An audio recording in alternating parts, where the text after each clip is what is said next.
జేసీ news కి స్వాగతం. ఈనాటి వార్తల్లోని ముఖ్యాంశాలు.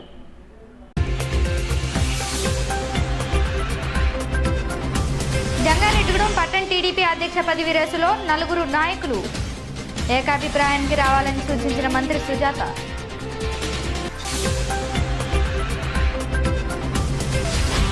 స్థానిక 7వ వార్డులో అమ్మ చలివేంద్రం ప్రారంభించిన 7వ వార్డు కౌన్సిలర్ కోలా కామేశ్వరి. పాల్గొన్న టీడీపీ సిపిఎం నాయకులు.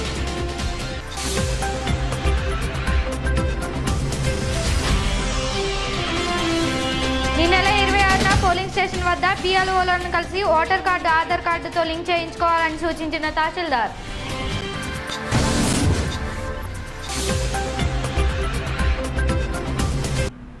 ఈ నెల 26వ తేదీ ఆదివారం ఉదయం 10 గంటల నుండి సాయంత్రం 5 గంటల వరకు ఓటర్ ఆధార్ కార్డు లిస్టులో నమోదు చేయడం జరుగుతుందని తహసీల్దార్ జీవీవి సత్యనారాయణ తెలిపారు. ఈ కార్యక్రమంలో ప్రతి ఒక్కరూ పాల్గొని తమ ఓటర్ కార్డు ఆధార్ కార్డు తీసుకొని తమ పోలింగ్ బూతుల వద్దకు రావాలని తహసీల్దార్ సూచించారు.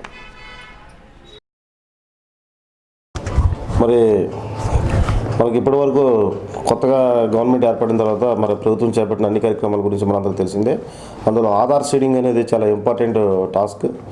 ప్రతి దానికి కూడా గవర్నమెంట్ ఆధార్ సీడింగ్ అనేది లింకప్ చేయడం జరిగింది. మనకి రెవెన్యూ డిపార్ట్మెంట్ నిర్వహించే సివిల్ సప్లైస్ రేషన్ కార్డులకు ఆధార్ సీడింగ్ జరిగింది. దానివల్ల చాలా వరకు రైస్ కానీ చాలా వరకు సేవింగ్ అనేది గవర్నమెంట్కి ఏర్పడడం జరిగింది. అదేవిధంగా పట్టాదారు ఆధార్ సీడింగ్ అనేది రైతుల యొక్క పట్టాదారు పాస్ పుస్తకాలతోటి ఆధార్ సీడింగ్ జరిగి ఎవరికి ఎంత ల్యాండ్ ఉన్నదనేది కూడా నిర్ధారణ చేయడం చాలా వరకు జరిగింది. అదేవిధంగా గ్యాస్ కనెక్షన్ సంబంధించి ఆధార్ సీడింగ్ జరిగింది. ఈ విధంగా రెవెన్యూ డిపార్ట్మెంట్ నుంచి 3 సబ్జెక్టుల వరకు ఇంతవరకు ఆధార్ సీడింగ్ జరిగింది. అదేవిధంగా ప్రభుత్వంలో అన్ని గవర్నమెంట్ డిపార్ట్మెంట్లో గవర్నమెంట్ వెల్ఫేర్ స్కీమ్స్కి లింకప్ అయిన అన్నింటిలో కూడా ఆధార్ సీడింగ్ అనేది జరుగుతుంది. మనం చూస్తున్నాం. ఇప్పుడు ట్రాన్స్పోర్ట్ డిపార్ట్మెంట్లో వెహికల్స్ ఆధార్ సీడింగ్ కానీ, ఎలక్ట్రికల్ డిపార్ట్మెంట్లో ఎలక్ట్రికల్ కనెక్షన్స్కి ఆధార్ సీడింగ్, బోర్లకి ఆధార్ సీడింగ్ కానీ ఈ విధంగా. అదేవిధంగా స్కూల్స్లో చదువుకునే హాస్టల్స్లో చదువుకునే పిల్లలకు కూడా ఆధార్ సీడింగ్ జరుగుతుంది. ఇక ఎలక్షన్ కమిషన్ వీటన్నిటిలో భాగంగా ఎలక్షన్ కమిషన్ కూడా ఎంతో ప్రెస్టేజ్గా ఇప్పటివరకు ఓటర్ లిస్టులో చాలామంది ఓటర్స్ ఎక్కడ ఒకే ఓటర్కి 2-3 ప్లేసుల్లో కూడా ఓటర్స్ ఉండి నమోదయ్యే పరిస్థితులు చాలా వరకు ఉన్నాయి. చాలా వరకు నోటీస్ ఇష్యూ చేసి చాలా వరకు ఓట్లు తీసేస్తున్నప్పటికీ కూడా ఇంకా కంటిన్యూ అవుతున్నాయనే ఉద్దేశంతో డబుల్ ఓట్స్ కానీ ఈ విధంగా డూప్లికేట్ ఓట్స్ కానీ ఇలాగా ఇంకా కంటిన్యూ అవుతున్న ఉద్దేశంతో ఓటర్ లిస్ట్కి కూడా ఆధార్ సీడింగ్ అనేది ఎన్నికల కమిషన్ పెట్టడం జరిగింది. దీనిలో భాగంగా జంగారెడ్డిగూడెం మండలంలో ఈ మధ్యన మేము 30-31 తారీఖుల్లో బూత్ లెవెల్ ఆఫీసర్స్ అందరికి కూడా మీటింగ్ ఏర్పాటు చేసి ఎలక్షన్ కమిషన్ పంపించిన ఓటర్ లిస్టులు అందరూ కూడా వాళ్ళకి ఇవ్వడం జరిగింది. మనకి 85,593 మంది ఓటర్స్ 82 పోలింగ్ స్టేషన్లు జంగారెడ్డిగూడెం మండలంలో ఉంటాయి. అందులో అర్బన్లోనే 37 పోలింగ్ స్టేషన్లు ఉన్నాయి. రూరల్లో రిమైనింగ్ 45 పోలింగ్ స్టేషన్లు ఉన్నాయి. వీటన్నిటిలో కూడా ఇప్పుడు ఓటర్ లిస్టుల్లో ఓటర్స్కి సంబంధించిన ఆధార్ సీడింగ్ జరుగుతుంది. జంగారెడ్డిగూడెం మండలంలో అర్బన్లోనూ అటు రూరల్లో నివసిస్తున్న ఓటర్లందరికీ కూడా విజ్ఞప్తి, మీ యొక్క ఓటర్ మీ యొక్క ఆధార్ మీ యొక్క ఓటు ఏ అయితే పోలింగ్ స్టేషన్లో ఉందో ఆ పోలింగ్ స్టేషన్ సంబంధించిన బూత్ లెవెల్ ఆఫీసర్కి మీకు సంబంధించిన ఆధార్ కార్డు జెరాక్స్ కాపీ వాళ్ళకి ఇవ్వాల్సిందిగా కోరుతున్నాం. ఈ ప్రక్రియ మే 15 వరకు జరుగుతుంది. దీంట్లో స్పెషల్ క్యాంపెయిన్ డేస్ అనే ఎన్నికల కమిషన్ ఈ నెల 12వ తారీఖున ఆదివారం, అదేవిధంగా 19వ తారీఖు ఆదివారం, 26వ తారీఖు ఆదివారం. మరొకసారి చెప్తున్నానండి, స్పెషల్ క్యాంపెయిన్ డేస్ని 12వ తారీఖు, 19వ తారీఖు, 26వ తారీఖు ఈ 3 తేదీల్లో కూడా ప్రత్యేక దినాల కింద గుర్తించి ఆ 3 తేదీల్లో కూడా బూత్ లెవెల్ ఆఫీసర్స్ ఉదయం 10 గంటల నుంచి సాయంత్రం 5 గంటల వరకు కూడా ఆ యొక్క శిబిరాల వద్దే వాళ్ళు కేటాయించిన పోలింగ్ స్టేషన్ దగ్గర వాళ్ళు కూర్చొని మీ యొక్క ఆధార్ కార్డ్స్ అన్ని కలెక్ట్ చేయడం జరుగుతుంది. రిమైనింగ్ డేస్లో డోర్ టు డోర్ తిరిగి కూడా వాళ్ళు ఈ ఆధార్ సీడింగ్కి సంబంధించిన ప్రక్రియ అంతా కూడా నిర్వహిస్తారు. కాబట్టి జంగారెడ్డిగూడెం మండలంలో ఉన్న అటు రూరల్ సైడ్ పోలింగ్ స్టేషన్కి సంబంధించిన ఓటర్స్, అర్బన్లో ఉన్న ఓటర్స్ అందరూ కూడా దీని యొక్క ఇంపార్టెన్స్ని ఆవశ్యకతను గుర్తించి మీ యొక్క ఆధార్ కార్డు జెరాక్స్ కాపీని సంబంధిత బూత్ లెవెల్ ఆఫీసర్కి ఇచ్చి మీ ఓటును పరిరక్షించుకోవాల్సిందిగా కోరుతున్నాం. ఎవరైతే ఈ ఆధార్ కార్డు ఎవరో వాళ్ళని ఇక్కడ నివసించడం లేదుగా గుర్తించి వాళ్ళని షిఫ్ట్ షిఫ్ట్ దాంట్లో పెట్టేసి దాన్ని మళ్ళీ తొలగించడం కూడా జరుగుతుంది. వాళ్ళకి ఫర్దర్ మళ్ళీ నోటీసులు కూడా ఇవ్వడం జరుగుతుంది. కాబట్టి ఓటు ఉన్న ప్రతి ఒక్క ఓటర్ కూడా మరి మీ ఓటు కూడా చాలా మన ప్రజాస్వామ్యం మనం మనుగడ సాధించాలంటే ఓటు అనేది చాలా ఇంపార్టెంట్. మరి ఓటు కొన్ని ఇంపార్టెన్స్ని గుర్తించి మీ ఓటును మీరు కాపాడుకోవాల్సిందిగా మీ ఆధార్ కార్డు జెరాక్స్ కాపీ మీ బూత్ లెవెల్ ఆఫీసర్కి ఇవ్వాల్సిందిగా ఈ సందర్భంగా అందరినీ కోరుతున్నానండి. Thank you. జంగారెడ్డిగూడెం పట్టణ టీడీపీ అధ్యక్ష పదవికి అధిక సంఖ్యలో పోటీ నెలకొంది. ఈ రేసులో షేక్ ముస్తఫా, నంబూరి రామచంద్రరాజు, మద్దిపాటి నాగేశ్వరరావు, పెసరగంటి జయరాజు ఉన్నారు. అయితే వీరంతా ఇంకా ఒక ఏకాభిప్రాయానికి రాలేదు. అందుకోసం నియోజకవర్గ ఎమ్మెల్యే మంత్రి పీతల్ సుజాతను మంగళవారం స్థానిక టీడీపీ నాయకులంతా ఏలూరు క్యాంపు కార్యాలయంలో కలిశారు. ఇక్కడి విషయాలు మంత్రితో చర్చించారు. అయితే మంత్రి సుజాత అందరూ ఒక త్రాటిపైకి వచ్చి ఏకాభిప్రాయంతో ఒకరిని ఎన్నుకోవాలని సూచించారు. బహుశా ఈ నెల చివరిలోపే పట్టణ అధ్యక్ష పదవి ఎవరిని వరించబోతుందో తెలుస్తుందని నాయకులు చెబుతున్నారు. జంగారెడ్డిగూడెంలోని హెడ్ పోస్ట్ ఆఫీస్ వద్ద అమ్మా యూత్ అసోసియేషన్ ఆధ్వర్యంలో ఏర్పాటు చేసిన చలివేంద్రాన్ని 7వ వార్డు కౌన్సిలర్ కోలా కామేశ్వరి ప్రారంభించారు. అనంతరం ప్రజలకు మజ్జిగ పంపిణీ చేశారు. ఈ సందర్భంగా పాల్గొన్న కౌన్సిలర్లు కోలా కామేశ్వరి, 9వ వార్డు కౌన్సిలర్ బొబ్బర్ రాజ్పాల్ కుమార్లు జేసీ న్యూస్తో మాట్లాడారు.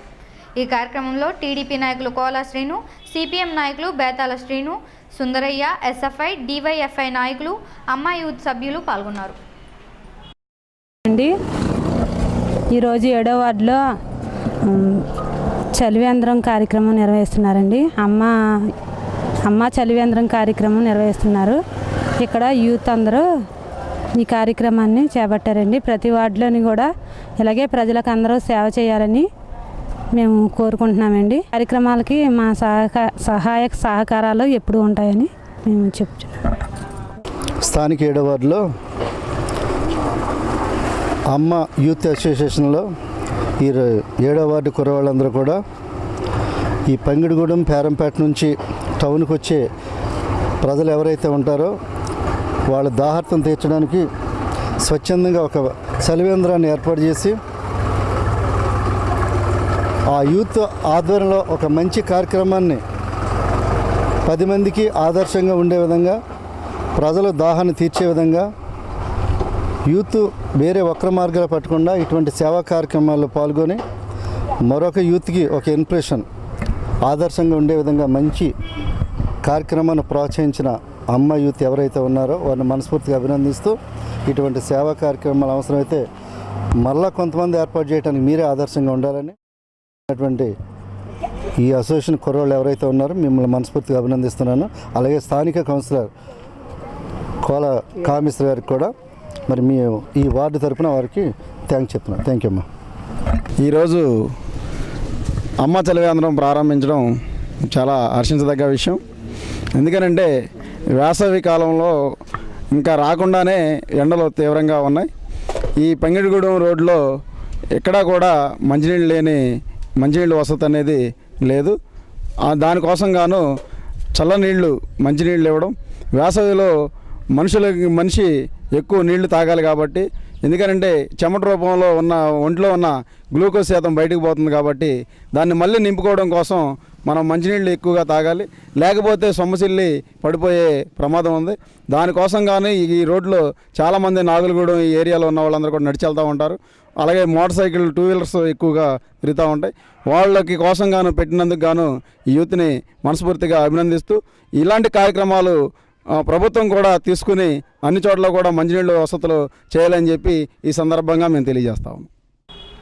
జంగారెడ్డిగూడెం నగర పంచాయతీ కార్యాలయంలో బుధవారం చైర్పర్సన్ బంగారు శివలక్ష్మి అధ్యక్షతన చైర్పర్సన్ ఛాంబర్లో సమావేశం జరిగింది.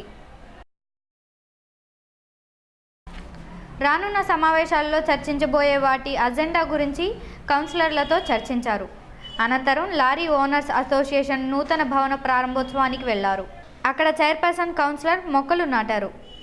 సాయంత్రం 16వ వార్డులో పలు అభివృద్ధి కార్యక్రమాలకు చైర్పర్సన్ బంగారు శివలక్ష్మి శంకుస్థాపన చేశారు.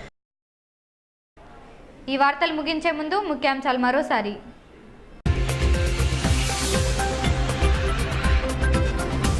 జంగారెడ్డిగూడెం పట్టణ టీడీపీ అధ్యక్ష పదవి రేసులో 4 నాయకులు.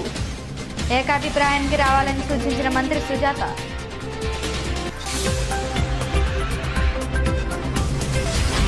స్థానిక 7వ వార్డులో అమ్మా చలివేంద్రం ప్రారంభించిన 7వ వార్డు కౌన్సిలర్ కోలా కామేశ్వరి. పాల్గొన్న టీడీపీ, సిపిఎం నాయకులు.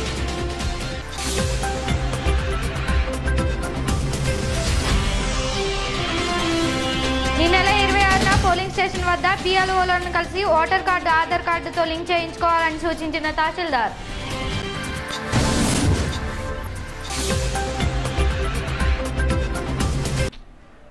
ఈ వార్తలు ఇంతటితో సమాప్తం. నమస్కారం.